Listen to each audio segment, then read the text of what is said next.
Dear friends, I'm back with another machine on the Vulnhub, which is Cysec 1. The link will be added into the description section below so that you can download it.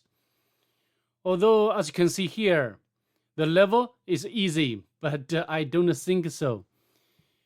I think this machine is more like CTF machines, and very important to follow the hints or information left by the author. Although this is the CTF-like machines, however, this machine provides us opportunities to practice a variety of different skills and techniques. For example, like the port and the surface enumeration, usernames enumeration with the MetaSploit, and also we can use the Hydra to crack the password. And also we need to use Wireshark to analyze the PCAP file.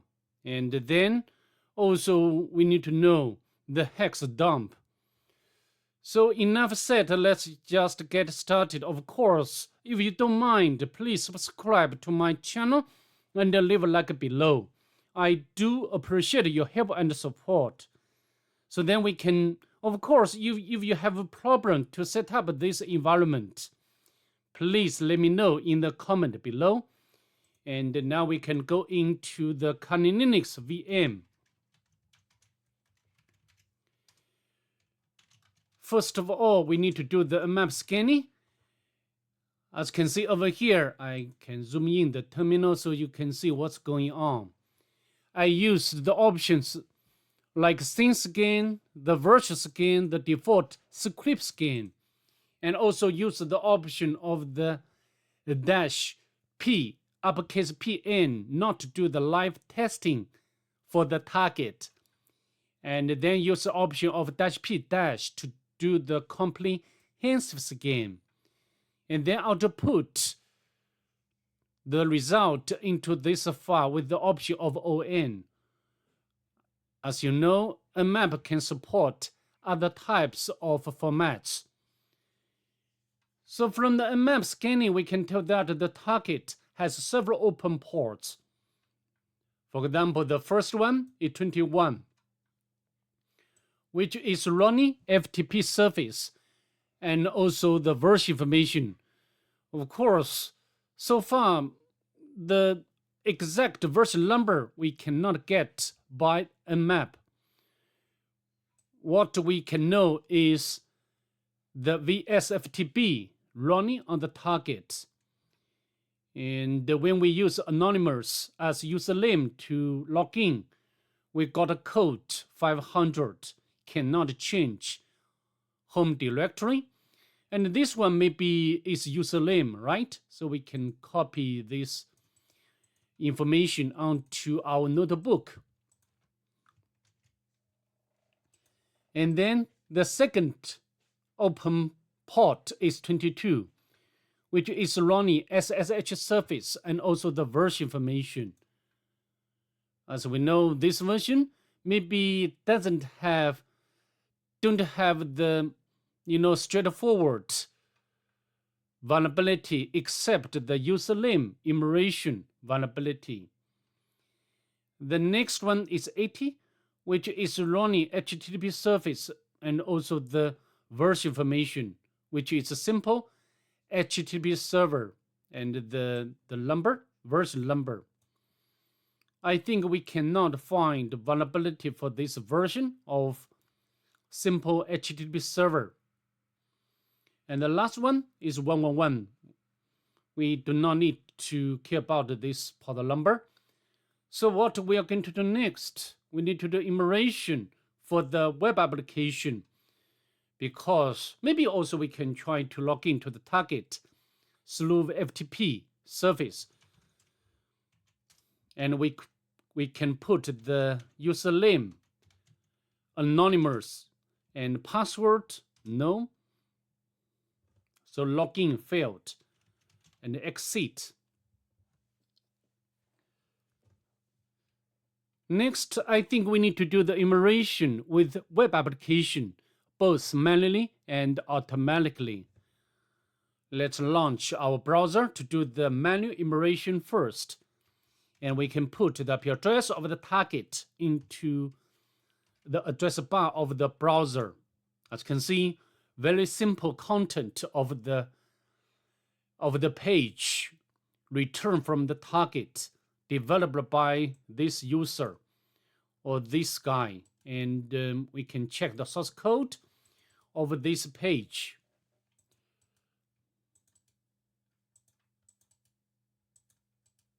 Page source. Yeah, there is comment in the source code. And it looks like this message is encoded in base 64. Of course, we need to decode this message by some commands. We can use echo and paste in here. And then use undertunnel to base 64 command with option of D, stands for decode. Brah, what do you think? Really, you're searching for something here, loop. So this must be some sort of the rabbit hole. Next, we need to check whether this site or target has robot file. Not found. Next, we can use Nicto to do the web application enumeration, because these two can reveal information about the target. For example, like version information. From the NMAP, we have already got such information already. And the header information, nothing interesting we can get from the Nicto. Then we can use GoBuster to do the directory enumeration. Let me autocomplete this command. I think I have already used this command or GoBuster for so many times. If you have already followed my channel, I always use the GoBuster to do the directory enumeration because this is a very effective utility from my view. This case, GoBuster cannot identify any directories or files except this default page. To save time, I will not wait. So I think we have already almost done almost everything what we can with the web application. So what can we do next? Maybe earlier we have already discovered the possible username is Cysec. As you can see, I have already noted this information down to this notebook. Next, I think it's very natural we can use Hydra to crack password Cysec. And we can crack the password for the FTP service.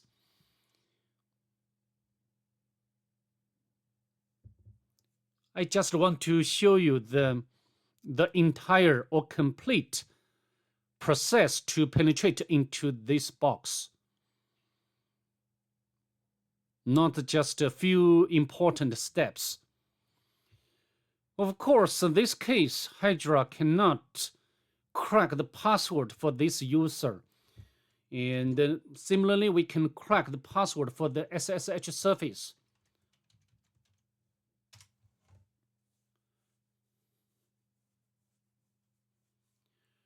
The Hydra cannot crack the password for the SSH service as well. And you of course, to save time of this video, I will not wait for this to be finished. So this is I think the major difficulty with this machine. For this case, for this machine, we need to do the username enumeration. We can launch our MetaSploit console. Also, alternatively, you can use NMAP script scanning. But for me, I'd like to use MetaSploit because MetaSploit has a module to help us enumerate the usernames with SSH service. We can use the search SSH, and I know this module falls into category of the auxiliary And I think this one is what we are looking for. Yeah, this one, scanner, enumerate users. And we can copy the module name and we can use. We can show options. And then we can set the remote hosts to the target. And set the user dictionary to locq word list. Normally we use locq as password dictionary. In this case, I'd like to use this word list for the user name dictionary. Share locq. And we just, maybe we also can set verbose option to true. And then we can run it.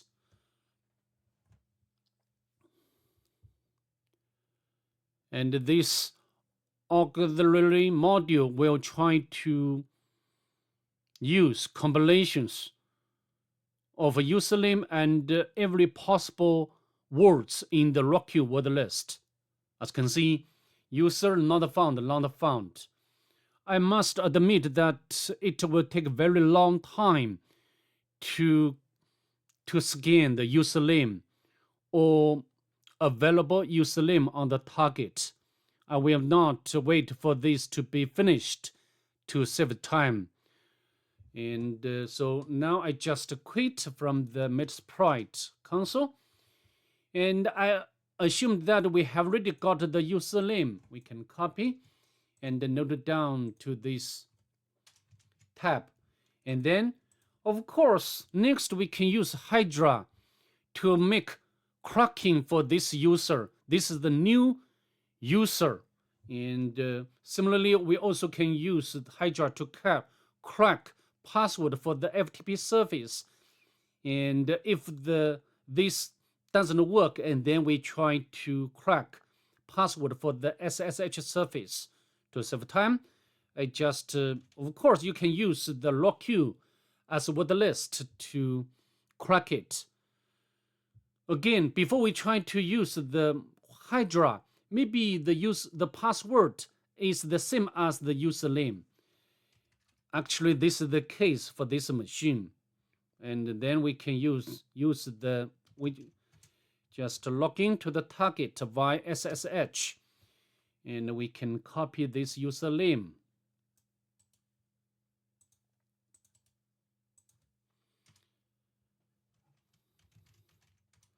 And as you can see, we are successfully logged in as user anonymity.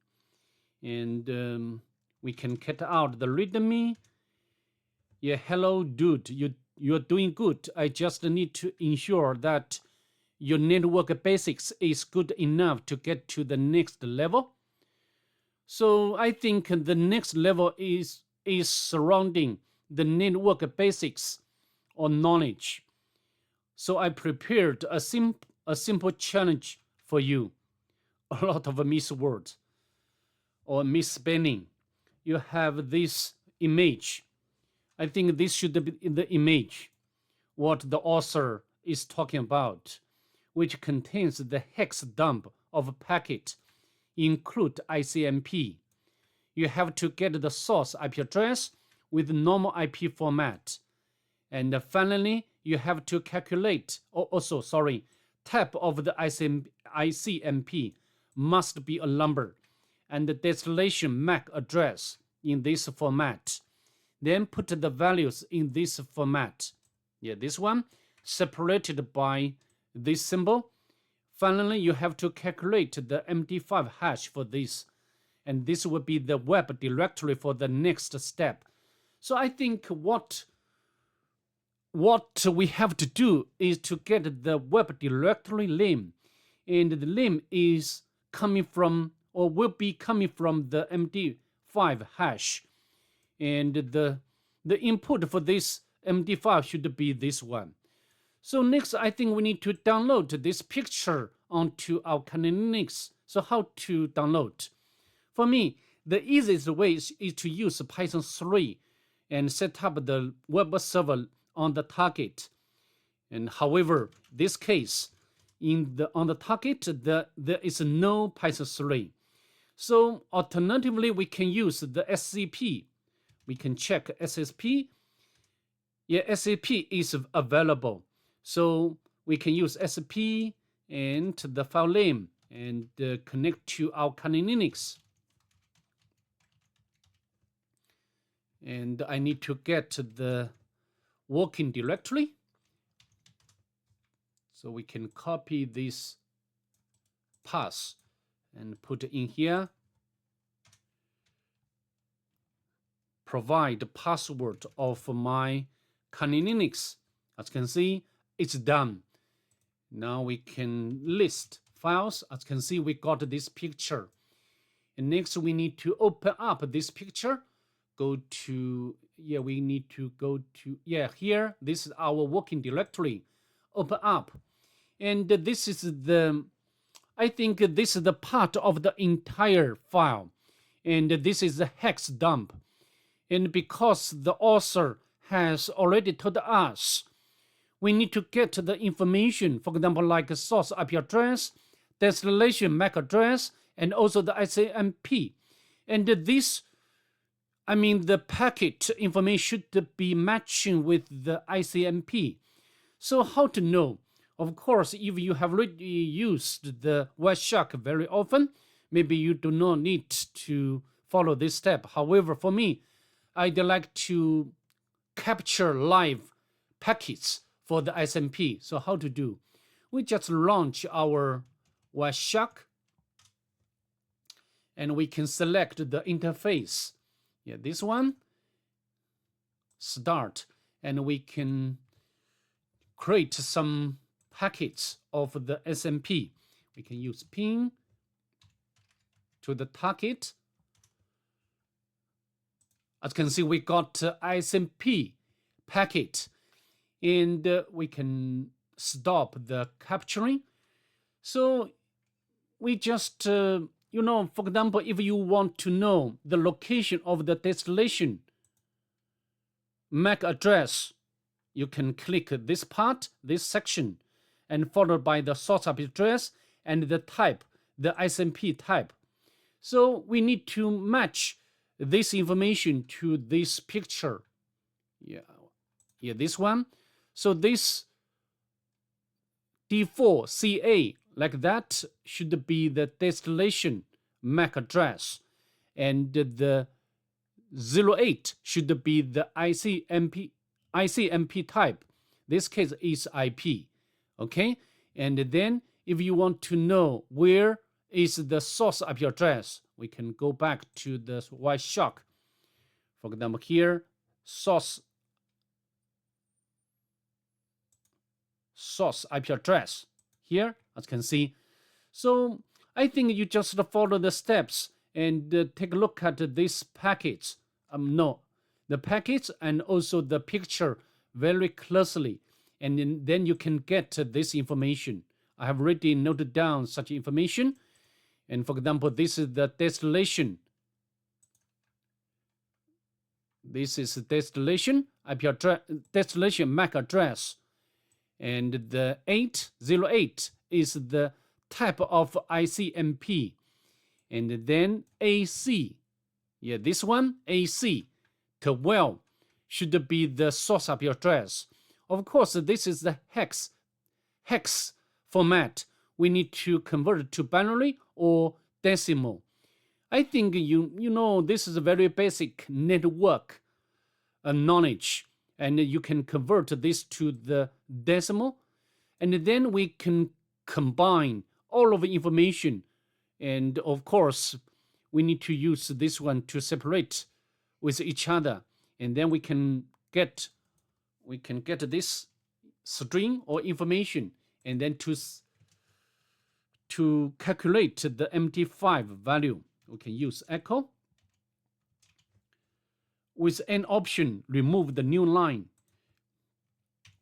As you can see, we got the MD5 value. So this should be the web directory name, and we can copy, and we can put in the browser. As you can see, we got some pictures. So then I think, of course, because the author has already left very clear hints, the next level, the information about the next level should be inside this directory. So next we need to download all pictures. And to do that, we can use wget. We can copy this path, and then we can use wget with option of a recursive. And put in here. As you can see, it's done. And then we can go inside this directory. And then another one. All the pictures. And then we need to use the strings command to analyze all pictures. For example, we can analyze the first one to read the readable characters inside each picture. To save time, I just give you the correct one, 13. As you can see, the last line display another important directory, so we can copy this directory name. So this is more than CTF-like machines, just I mentioned at the very beginning, and then we can put in here. We got another file we can download to the Kali Linux. Then we can copy or move from downloads directory, and then we can use the file command to display the type of the file, gzip. So then we can use tar to decompress this file. As you can see, we got another directory, and we can use the file again to display the file type of this picture. Actually, this is not a picture, this is the zip archive data. Then we can use unzip command to decompress this picture. Then we can get the flag text file. We got another message which is encoded in 64.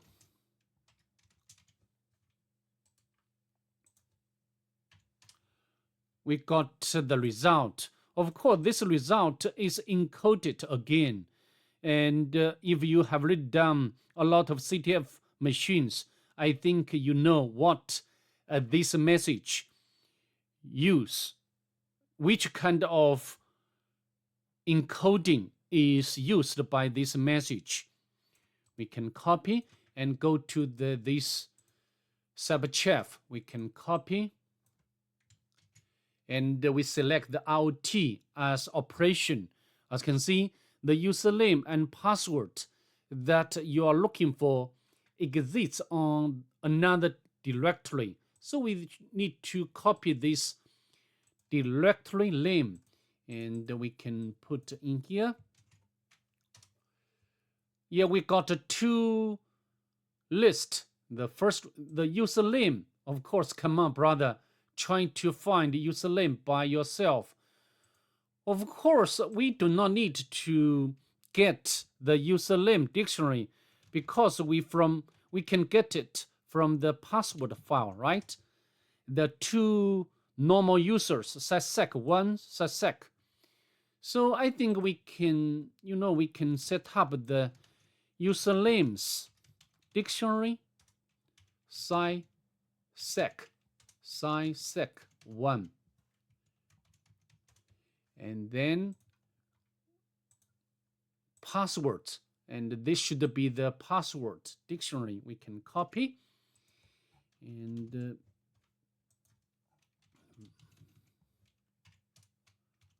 paste in here, and then we can use Hydra to crack, and this time will not take long time because the passwords dictionary is very small. We can use uppercase L to specify what I'm doing. specify the username dictionary. And I'd like to autocomplete this command. As you can see, very quick. We have already retrieved the password for this user. Then we can launch collection to the target with the user Cysec. And the password, we can copy the password.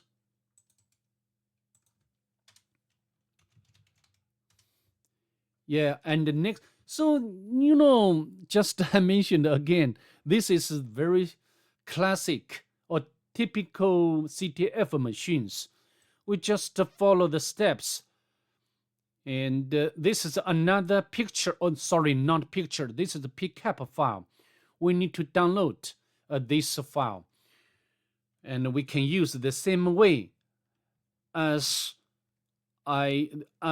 what I just now demonstrated, right? We can use SAP, use and root.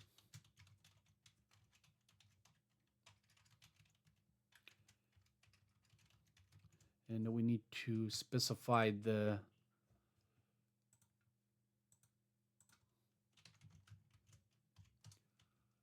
absolute path. So we can copy the absolute path of my working directory. Put the password of my Kali Linux. It's done. Now we can go back. Maybe I can close down the Wireshark. And then we can use Wireshark to analyze the packets file. And we can, a lot of packets. So maybe we can use the follow TCP. Shell is activated.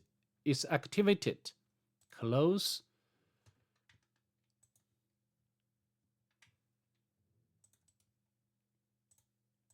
Follow. Yeah, we got some information. Look at a file answer from this URL.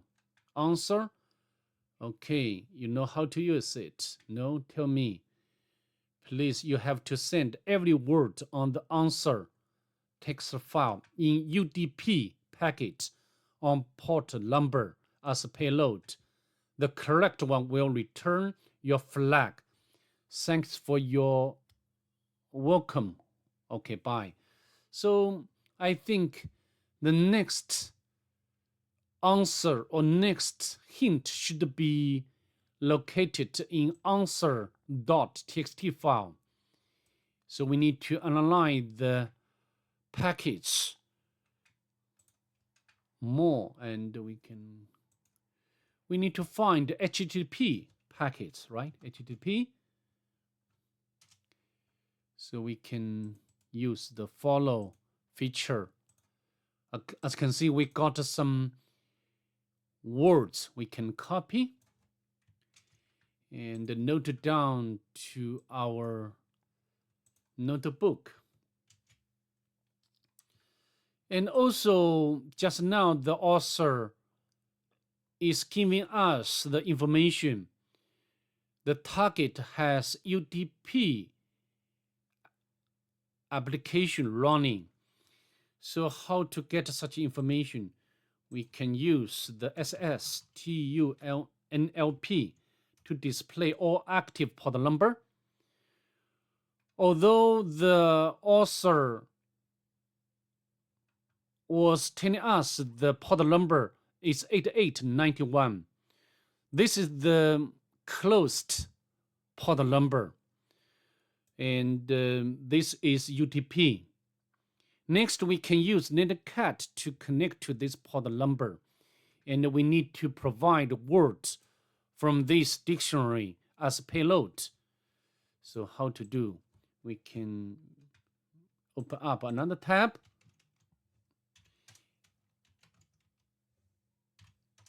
And we need to provide, of course, you also can write the Python script to do the automatic enumeration. We can copy, paste, not correct, and then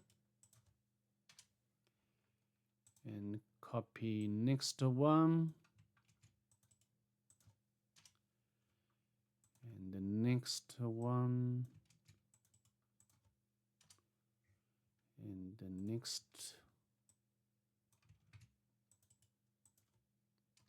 As you can see, we got the password for the root user, so we can copy, and then we can log in to the target with this user, with this password, and then we can navigate to root directory, and then we can get the final flag.